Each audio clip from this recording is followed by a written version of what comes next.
All right, so today we're gonna make buttermilk biscuits. So using the biscuit method here, I have my dry ingredients, and I'm gonna go ahead and make sure those are thoroughly mixed. So this was my baking powder, my flour, my salt, and my sugar. And the biscuit mixing method is where we're going to add our butter. It is cold, it needs to be cold. And we are going to take our index finger and our thumb and come through here and break up these cubes of butter between our index finger and our thumbs. This creates a layering effect. We do this also with pie dough. So you just come through, you find your little cuts of butter, and you're gonna break through them. So we get that flaky desired texture, and we get layers of fat throughout our dough product.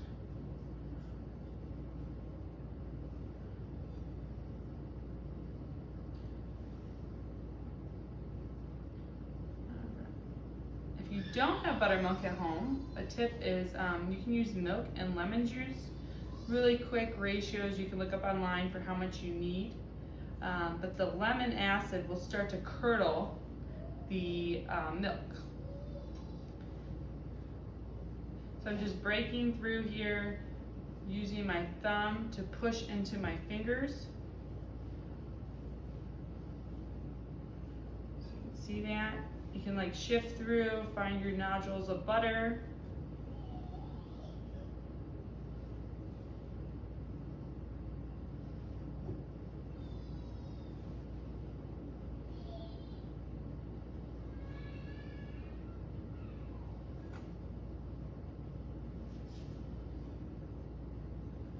And then I'm going to make a hole in the center. I'm going to add my buttermilk and my egg over here.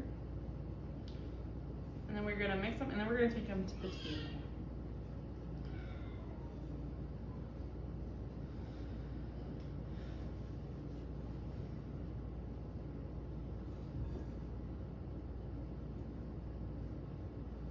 All right, so it kind of looks like a rough consistency. You still can see little bits of butter in there, which is a good thing.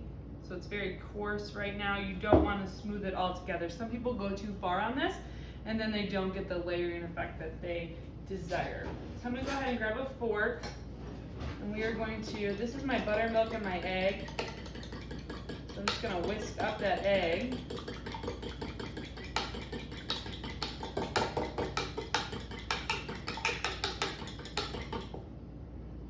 I'm going to pour it into here.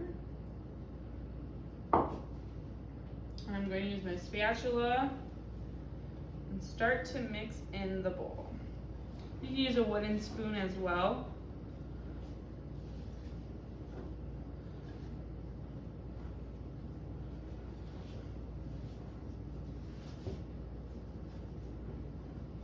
Then, when it starts to come together, I'm going to take it to my table.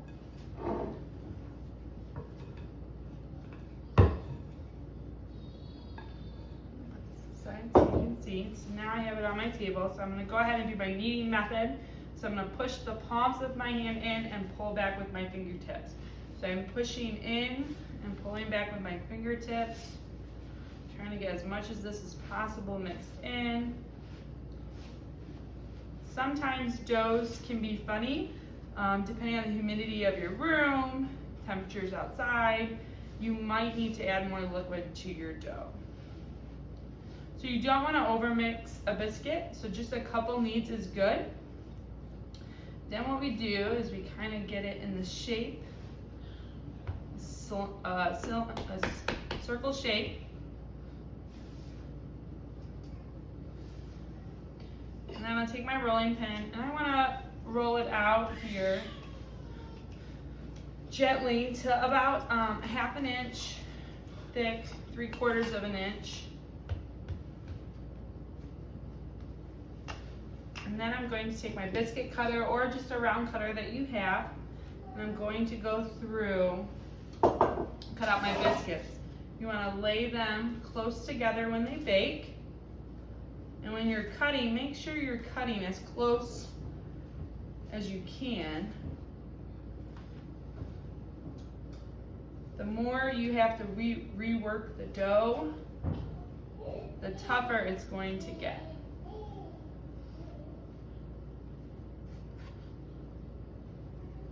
So I don't want to keep folding this dough back together and re-rolling it out.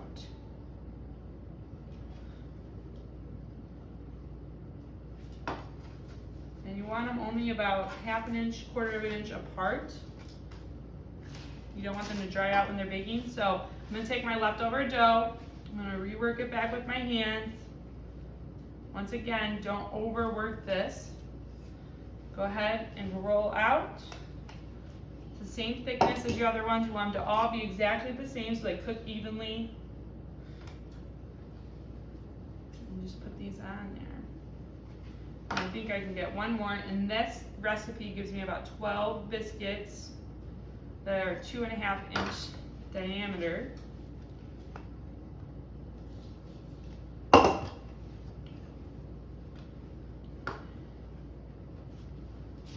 In the final stage, after I have my biscuits here, I'm going to go ahead and egg wash them. I made some egg wash. I'm going to egg wash them, then I'm going to stick them in the 425-degree oven for about 15 minutes, golden brown top,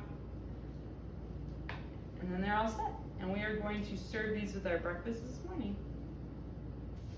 Okay, so for this morning we're going to make some waffle batter. So what we need is 1 cup of flour, and we're going to go ahead, and this is just all-purpose flour. I'm going to use my straight edge icing spatula to help me level things off this morning. So 1 cup of flour, 2.5 teaspoons, or I'm sorry, 2.25 teaspoons of baking powder. Baking powder is our leavening agent. It's a chemical leavener. It double acts, so it's going to act once when the wet and the dry combine, and it's going to act with the heat. Then we need 2 tablespoons of sugar.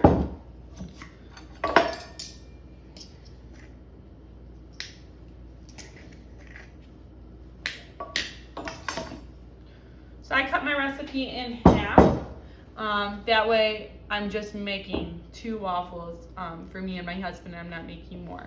And then we're going to go ahead and use 1/2 teaspoon of salt.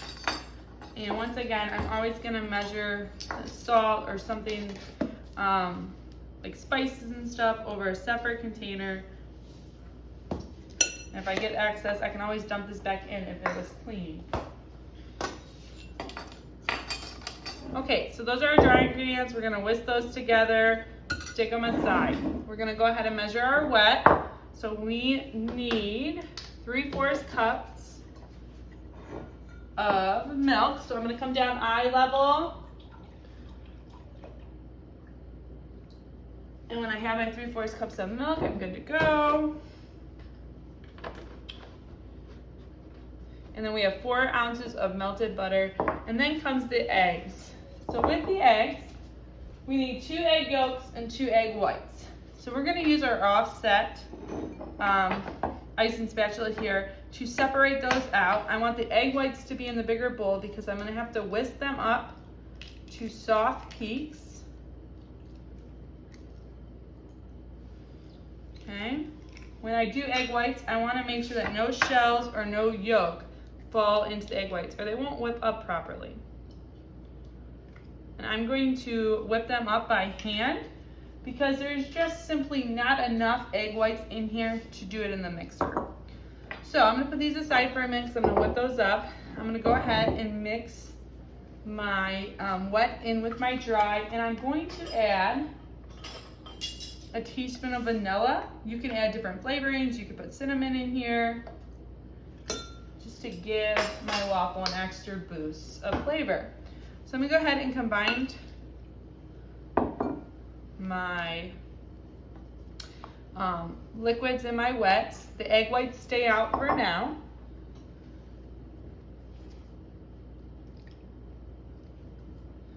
I'll pour my butter in. If your butter is very hot and your milk is very cold, you could see specks of butter.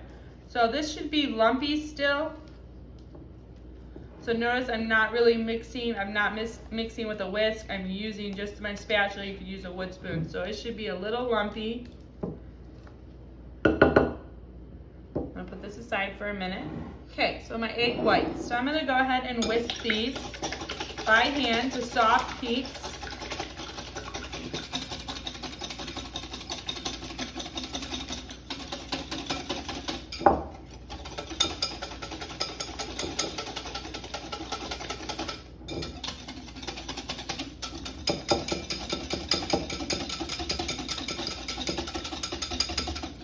Doesn't take that long, so you can see them start to come together.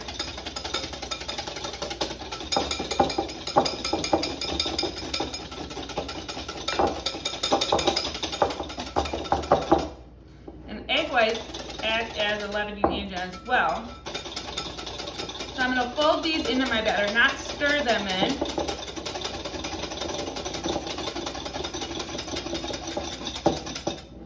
Okay, so I'm going to fold these into my batter so I don't lose that air.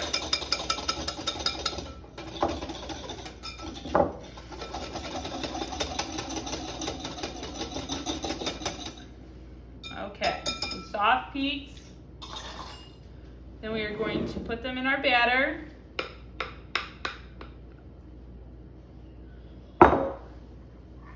All my dirty dishes together really quick.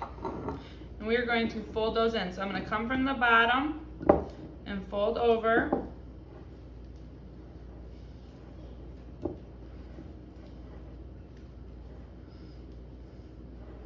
And this is a batter we don't have to use right away. It's better if it sits for about 15 minutes before you put it in the waffle maker. Okay, so we have our waffle maker here. We are set at a level 5. I like my waffles really crispy. This is our waffle batter from earlier. It's been sitting for about 15 minutes. I'm gonna go ahead and pour my batter in, close it, and then we are going to turn it around. This light will come on when it's ready. I let mine cook a little bit longer than when it says, because like I said, I like it super crispy and ready to go.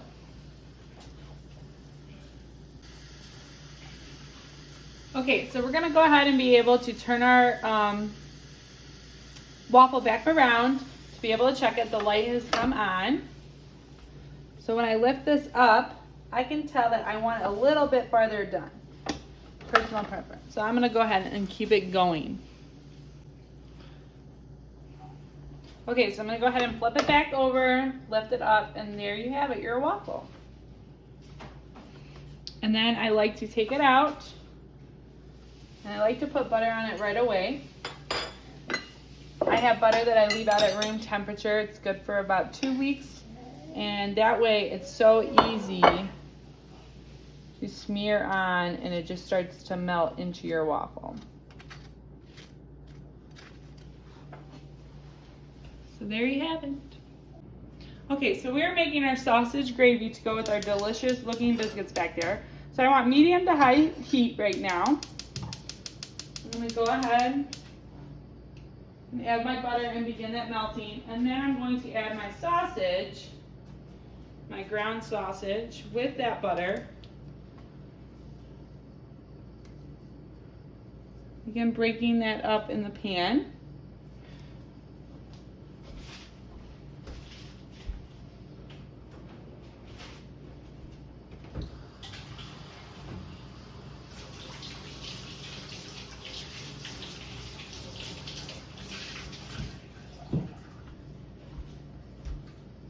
Okay, so sausage gravy needs a little time to thicken, but other than that, it's pretty easy to make, quick.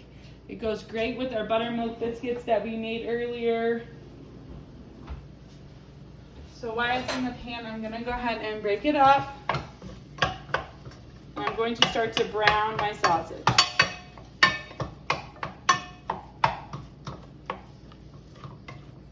The butter is in there because we are going to make a roux directly in the pan to thicken up our gravy. So it's just some extra fat that we're gonna saute our onions with as well. So you can turn this up a little higher if you're standing here watching it. Ready to go.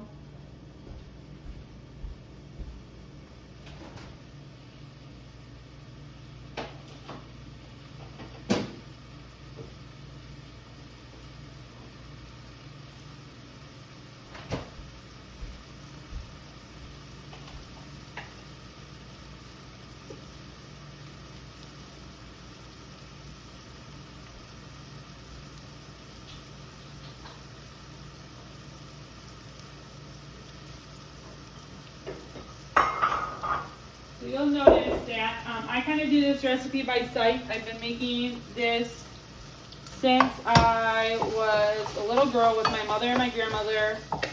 They love biscuits and gravy. So I do this more by sight. So when it starts to brown, I'm going to go ahead, and this is a good time to add my onions. So I do have the recipe below. If you're not familiar with this, you can go ahead and read that and follow those measurements until you get comfortable with just whipping up a batch of sausage gravy.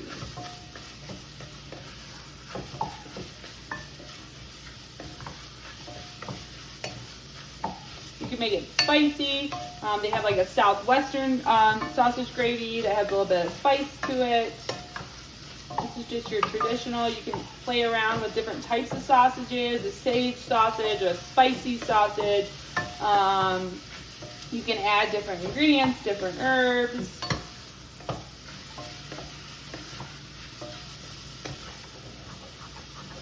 So now that I'm browning most of it, I'm going to go ahead and I'm going to add my flour because I am creating a roux in this pan. A roux, remember, the thickening agent. That is fat and flour equal parts, and it's going to thicken up our gravy when I add the half and half. I'm using half and half. Most recipes, like the one I provided for you, that's delicious, is going to ask for heavy cream and milk. I have some half and half in my fridge that I need to use up. So you can see that the flour is starting to cook out. Let that cook for a couple minutes, and then you're going to go ahead and add your liquid. Whether you can just use milk. My mother only uses milk. You can use heavy cream. You can use half and half. It really provides more richness with the heavy cream or the half and half.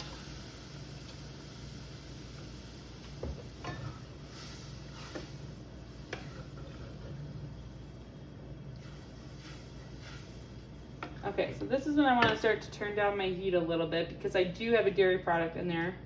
I don't want to burn it. I'm also going to go ahead and start to add some seasonings. You can season yours at the end.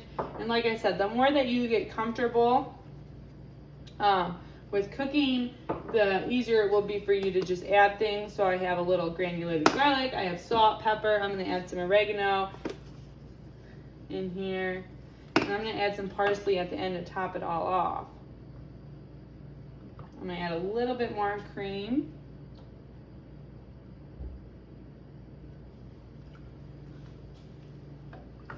I'm going to let this cook. You can always add more roux later if it didn't thicken to the consistency that you would like to see it thicken to.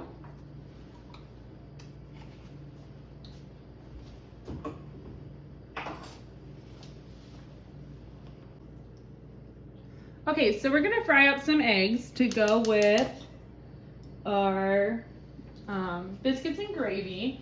So in the background, by the way, I do have my daughters in here. So if you hear anything, it's them making noises, eating their breakfast. So you want medium to low heat to do a nice egg and to evenly cook it all the way through.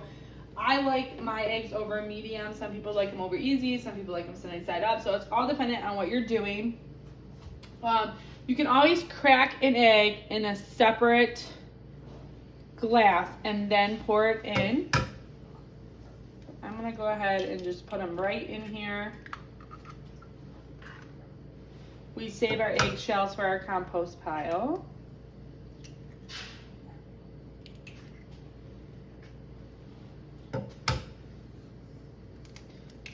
If you have the heat too high, the outside of the egg will cook faster and then your middle will not be done. And I don't know about you, but I don't like a soft white.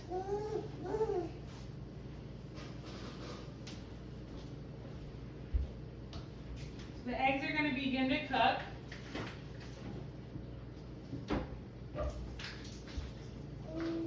So you can see the white cooking first.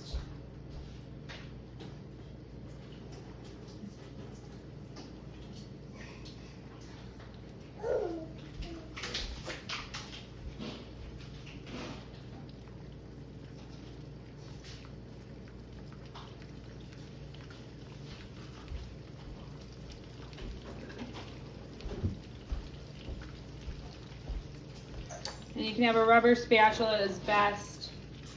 But your eggs should be able to move in the bottom of your pan. If I have one egg, I can flip it. 4, I can sometimes flip it without using a spatula, which is really cool.